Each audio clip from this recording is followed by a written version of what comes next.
high on it.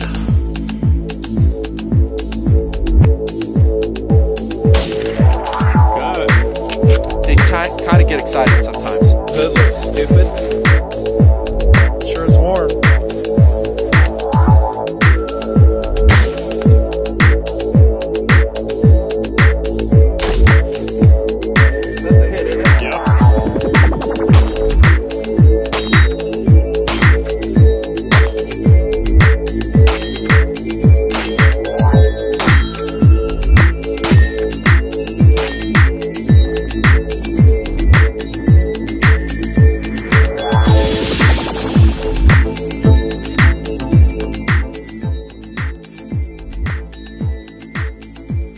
I grew up partially in the 1970s, and back then we used to do some crazy stuff. Things which are considered borderline insane, definitely dangerous nowadays. Some of which I think, by the way, goes way overboard. Brushing up against what I call the protectionist culture. Yes, I've talked about that in other videos. But there was some really silly stuff that we did, you know, that was, I don't know, endangering our lives and, you know, our bodies at times. Let me see, just by way of example, riding in the back of a pickup truck doing 80 miles an hour with obviously no seat belts. Yeah, that happened on occasion. Riding our bicycles without helmets all the time. No one knew what a helmet was back then for a bicycle. Are you kidding me? You'd be laughed at.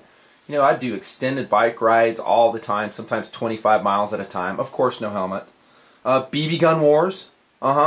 Occasional pellet gun would find its way into the fray. I know, it's crazy. We wore eye protection, but, you know, it's still... And there's kids still doing some of this stuff these days, I understand that.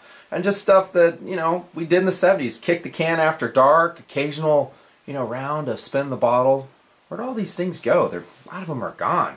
Yeah, growing up in the 70s pretty much rocked. Some stupid stuff we did, though. One of which, by the way, by way of intro... shooting firearms without hearing protection. Yep. I will tell you, my dad was pretty good about ensuring that we had it on. Sometimes, though, just because we were lazy, we forget, whatever, we did shoot our guns without hearing protection. Stupid. Definitely stupid. Why? Because that is permanent injury that you cannot recoup later in life. Alright, welcome to a Nuttin' Fancy, finally, hearing protection review, and I really like this one. Lots and lots of requests for them, and I'm finally getting around to one of my favorite high-value hearing protection sets. Here it is. Here's the package right here. It is the Howard Light Shooter's Electronic Earmuff. Shooter's Electronic Earmuff Impact Sport is the model. Okay, and that was the shelf price at a particular store. You're going to beat that price as I go along here. This is what it looks like right here. Yeah, I got a few talking points on the table there. Just keeps me organized, right? Long-term test on these. I've had them in the inventory here in the Nuttin' Fancy project, using them extensively for, I think, about a year and a half now. Just ballparking it. Jumping right in. Ergonomics. There's a lot to talk about here. First up, as you can see on my paper there, comfort. Are they comfortable? Do they bug you?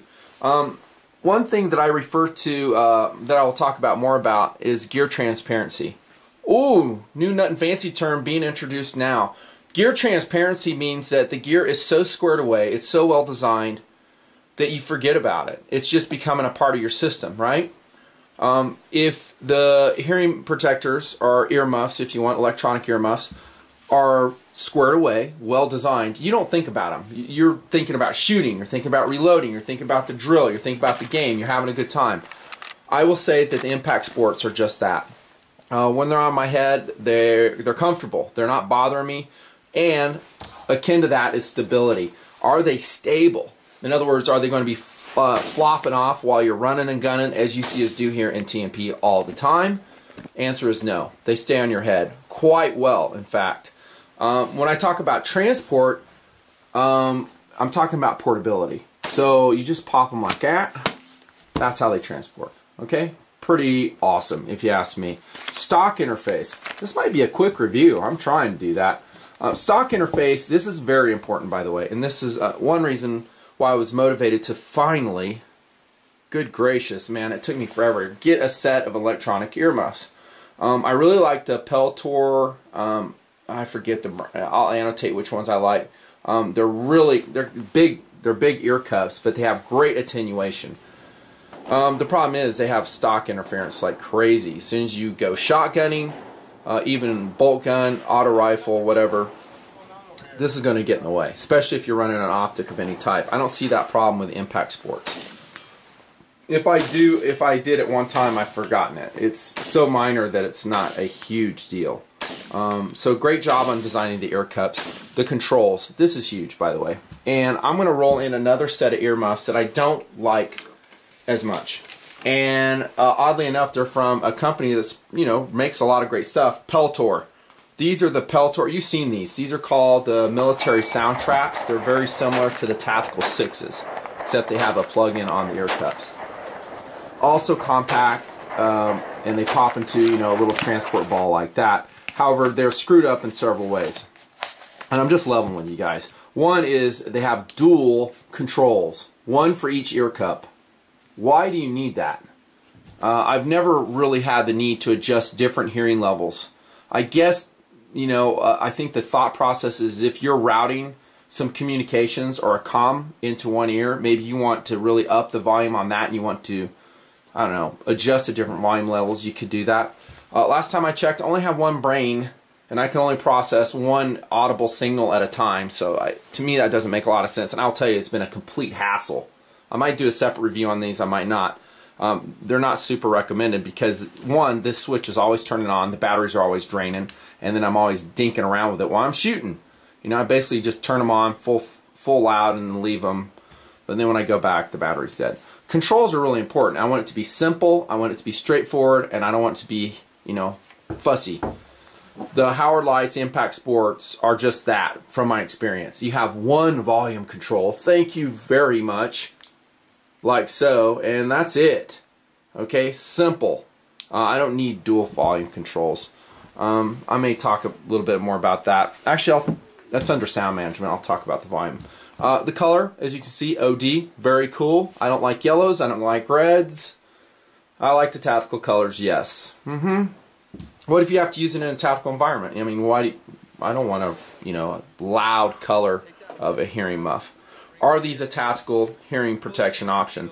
Define tactical. If you're on a military team, maybe a law enforcement team, and you're going to be routing comms, again, this is probably not the unit for you. You might want to run one of Peltor's other units they have, and I haven't evaluated them, by the way. But they're more set up for that.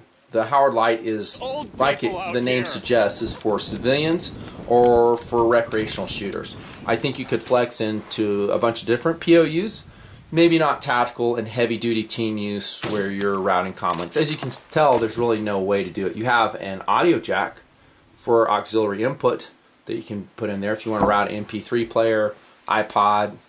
I like music, but I'm generally not listening to it while I'm shooting. The weight.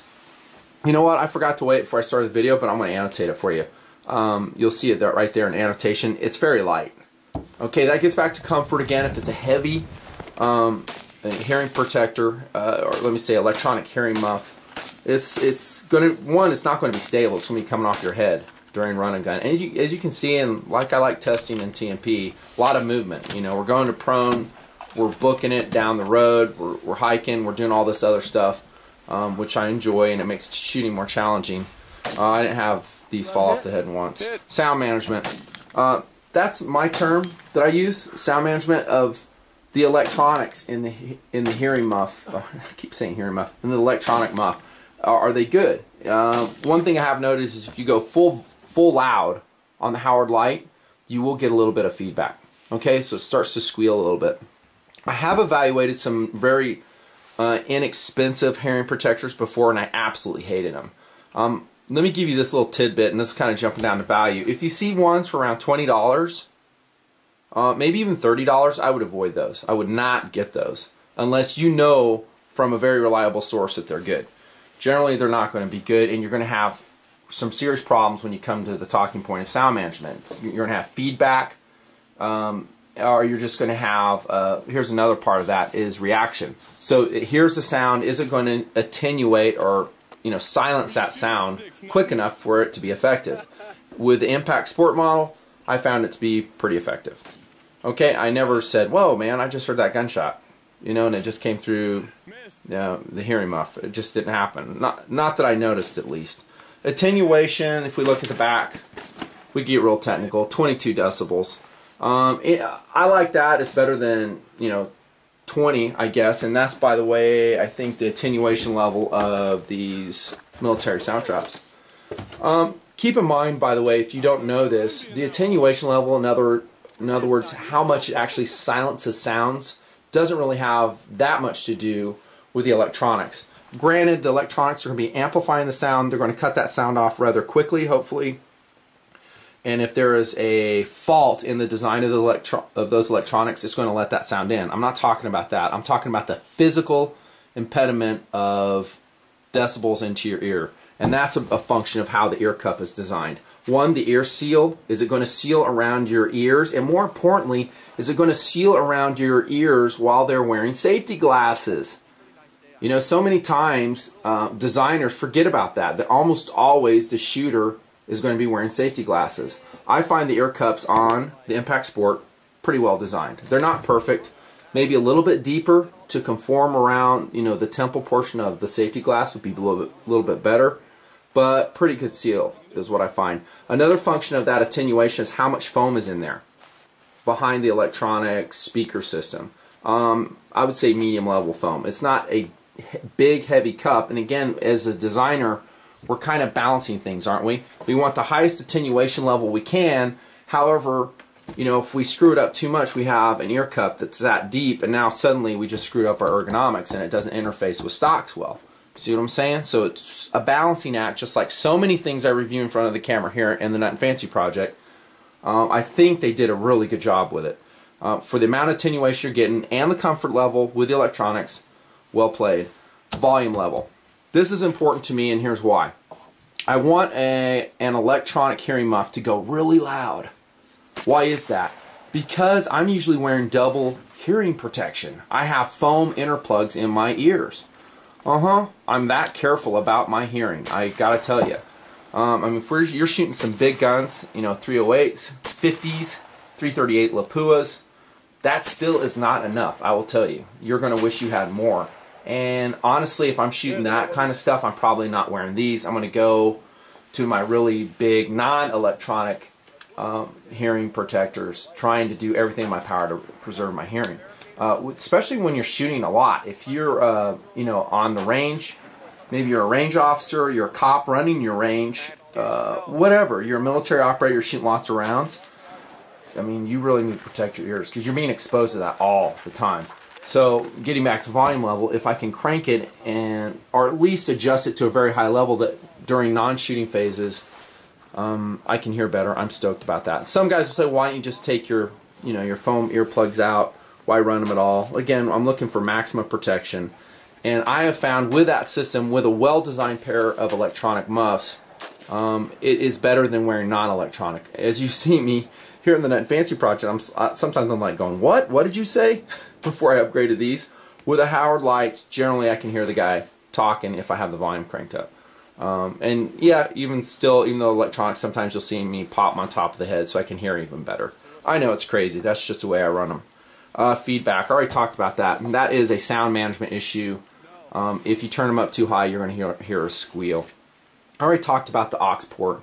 You can plug in an MP3 player. I did it just to check out the quality level, and I will tell you it sucks. Don't expect bass. They're not a set of stereo, headphones. They're just not. Would I ever need that? Maybe. I mean, you could route like a radio in there. Like an FRS radio, UHF, VHF radio. It's just a standard stereo plug adapter, so that's kind of cool. Again, getting to the tactical POU, maybe not. Durability. I gotta tell you, they're pretty smoking. I've been really happy with them. Oh, let me back up. I'll get back to durability in a second. I totally skipped over power. This is a really important one. What's it powered by? 2 AAA batteries, and it goes in this compartment right here. Let me do it not in front of the tripod because I usually whack the camera in the process. There you go. This is a big plus. You have 1 battery compartment, 2 AAA batteries, and it's real easy to take the batteries in and out. And you guys who have not purchased electronic muffs before would might be going, well, duh, I mean, why wouldn't it be that way? Well, again, the Peltors are not that way. There's a battery in each ear cup, and it's a total hassle to replace them. You have to take the ear seal off, pop it, spend about 5 minutes snapping it back in, and it sucks. Poorly designed, and there's a battery in each ear because they didn't want to have to route a wire across. You can see the Howard lights, by way of contrast, they route a wire so that battery power can go over to, you know, the opposite side muff. I think it's a better design. It's simpler as a user. I mean, I've been out shooting with these and the batteries have died, as they sometimes tend to do. By the way, the battery life here is stated at 350 hours, and it has an auto shut off. Okay, so if you do forget to turn them off after 4 hours, the instructions say it shuts off. And I have found that to be the case because, yes, I've forgotten to shut them off. This one, not so much. They'll burn out and then you have to swap batteries, and guys are like, you know what, I don't even want to do it because it's too big of a hassle. I'm like, I understand that. So good battery life on these, especially for the value level we're talking about, which I'll hit here in just a sec. So talked about aux, back to durability. They call them water resistant. As you've seen in the Nut and Fancy project, obviously we shoot in the rain, the snow, and as just as a few days ago in driving blizzards apparently, okay, and these have done very, very well. In fact, I think I was wearing these, if I'm not mistaken, in that blizzard the other night. No problems, no short outs, the volume still works. You know, would I submerge them underwater? Absolutely not. Headband is comfortable, it's not made of leather, it's a vinyl simulated leather, nice and wide, stays on just fine. Value's pretty great. Again, this was, I think that's a high price. If you go to, I think, Amazon.com, around $45, dude, that's a good deal for a pair of workable and serviceable and apparently durable electronic hearing protectors. Well done. Well done, Howard Light. And I guess they're a subsidiary of that company right there, Spirian. Don't know them. Great option, guys. You're looking for some electronic muffs? Get these. I think you're going to be stoked with them. They're really good for the money, and they have, you know, great feedback from everybody else that I know personally that has run them, including the guys at Impact Guns there. They dig them. Yeah, we did some crazy, crazy stuff in the 70s. Don't blow your hearing out. That's something you can't overcome. This is Nut and Fancy. There's a hearing protection review. See ya.